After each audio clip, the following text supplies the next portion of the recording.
homeschooling is not easy. And so getting them into a school setting where they can be there.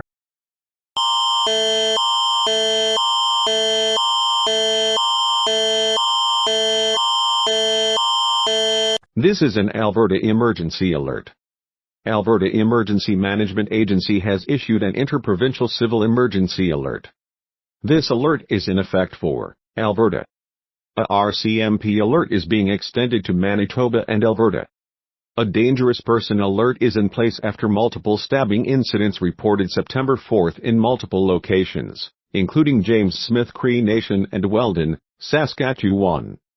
2 male suspects may be traveling in a black Nissan Rogue, Saskatchewan license 119 MPI. If you are in the affected area, do not approach suspicious persons and do not pick up hitchhikers.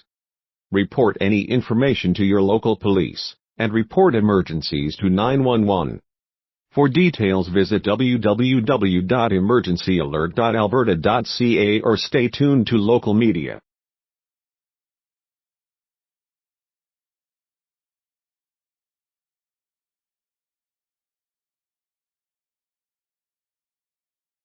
And arrange for testing for COVID as appropriate. Everyone is tired of the pandemic.